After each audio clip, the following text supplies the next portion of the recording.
아침에 나로 주의 인자한 말씀을 듣게 하소서. 성도 여러분 안녕하세요. 화요일입니다.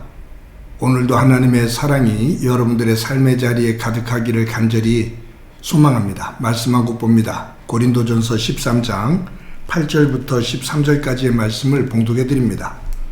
사랑은 언제까지나 떨어지지 아니하되 예언도 패하고 방언도 그치고 지식도 패하리라. 우리는 부분적으로 알고 부분적으로 예언하나 온전한 것이 올 때에는 부분적으로 하던 것이 패하리라. 내가 어렸을 때에는 말하는 것이 어린아이와 같고 깨닫는 것이 어린아이와 같고 생각하는 것이 어린아이와 같다가 장성한 사람이 되어서는 어린아이의 일을 버렸노라. 우리가 지금은 거울로 보는 것 같이 희미하나 그때에는 얼굴과 얼굴을 대하여 볼 것이요 지금은 내가 부분적으로 아나 그때에는 주께서 나를 아신 것 같이 내가 온전히 알리라. 그런즉 믿음, 소망, 사랑 이 세 가지는 항상 있을 것인데 그 중에 제일은 사랑이라. 아멘. 많이 들었던 비유일 텐데 칼이 있습니다. 근데 이 칼이 강도의 손에 들려지면 사람을 위협하고 또 극단적으로는 사람을 죽이는 살인 도구가 됩니다. 그런데 똑같은 칼인데 요리사의 손에 들려지면 그 칼은 아주 맛있는 음식, 맛있는 요리를 하는데 사용되는 좋은 도구로 사용됩니다.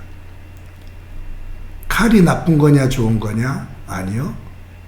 칼은 항상 사용하는 사람에 의해서 좋은 도구가 될 수가 있고 또 나쁜 도구가 될 수가 있습니다.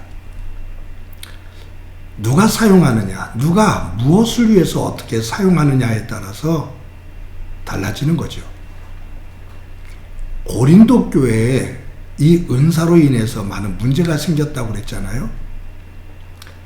이 은사로 인해서 서로 상처를 주고받고 교회 안에 큰 다툼이 일어나고 분열이 일어납니다.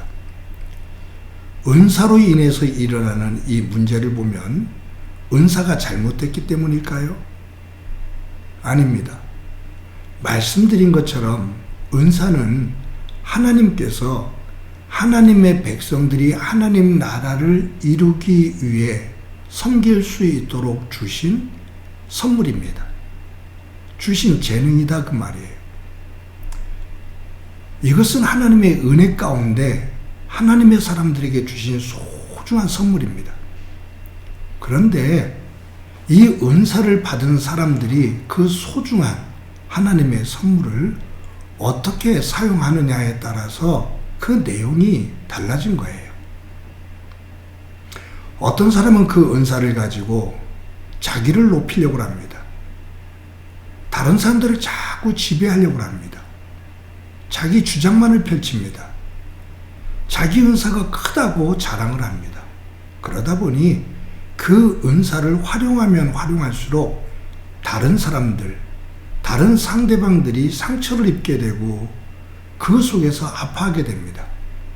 그리고 그런 사람들이 서로 다투다 보면 그 안에 교회에 커다란 분열이 생겨지고 혼란이 만들어지는 거죠.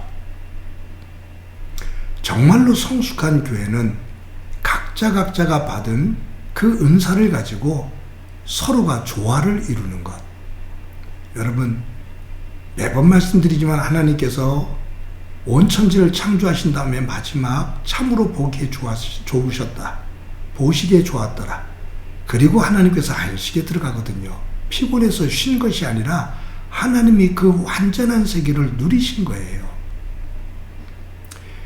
은사가 성령 안에서 사랑을 중심으로 잘 사용되어지는 곳은 진정한 평안을 만듭니다. 진정한 안식을 만든다 그 말이에요. 질서와 조화가 있습니다. 그런데 거기에 사탄이 유혹한 것처럼 자기를 드러내고 하나님처럼 높아지려고 하고 자기를 자랑하려고 하고 하다 보면 거기에 혼돈이 오고 거기에는 미움과 거기에는 변명과 다른 사람을 탓하는 그러한 과정 속에서 커다란 아픔이 만들어집니다.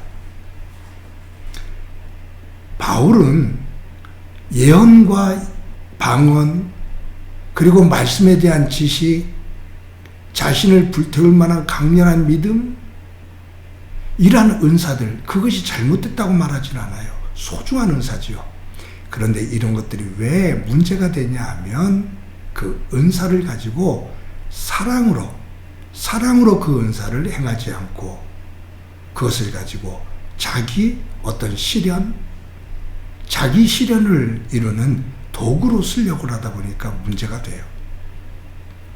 여러분, 교회 안에서 자기를 실현하는 삶이 되려고 한다면 문제가 된다니까요.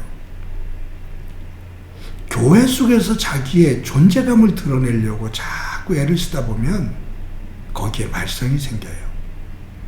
그래서 가장 좋은 것은 있는 듯 없는 듯 하면서도 꼭 필요한 사람, 조용한데 언제나 필요한 자리를 살며시 채워주는 사람, 빈자리, 조금 허술한 곳, 그것을 채우며 소리 내지 않는 사람.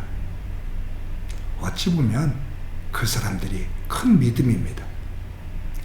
조그만 것 하나 하고, 조금 헌신하고, 조금 드리고, 그리고 생색을 내려고 하고 자기를 자꾸 높이려고 하면 그것이 큰 믿음이 아니라 정말로 작은 믿음이죠.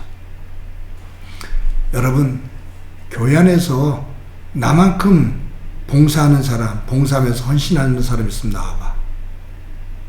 나만큼 기도 열심히 하는 사람 있으면 나와봐. 나만큼 성경을 많이 아는 사람 있으면 나와봐. 나만큼 헌금을 많이 하는 사람 있으면 나와봐. 이런 자세를 가지고 섬기다 보면 거기에는 어김없이 하나님의 영광은 가려지고 사람의 이름만 높아집니다. 사람의 이름만 높아지면 거기에는 꼭 세상과 다를 바가 없는 문제들이 그 사람들을 통해서 만들어져요. 오늘도 이것저것을 묵상하면서 조금 손해를 보는 삶이 도리어 더 행복할 수 있습니다. 여러분, 은사 문제, 이 은사 문제를 가지고 바울이 이야기하면서 이런 얘기를 하지요. 내가 어렸을 때 말하는 것이 어린아이와 같고 깨닫는 것이 어린아이와 같고 생각하는 것이 어린아이와 같다가 장성한 사람이 되어서는 어린아이의 일을 버렸노라. 어린아이처럼 생각하고 어린아이처럼 말하고 어린아이처럼 행동을 하다가 어른이 되면, 장성하면 그 어린아이의 말과 생각과 행동을 버린다. 성인처럼 행동한다. 그런데 성인이 되었는데도 어린아이처럼 말하고 어린아이처럼 생각하고 어린아이처럼 행동을 하면 도리어 성장한 것이 더 아픔이 되기도 합니다. 자기의 아픔이 아니라 다른 사람의 아픔이 돼요. 영적으로 교만을 떠는 것, 자기를 드러내려고 하는 것은 어린아이의 속성입니다.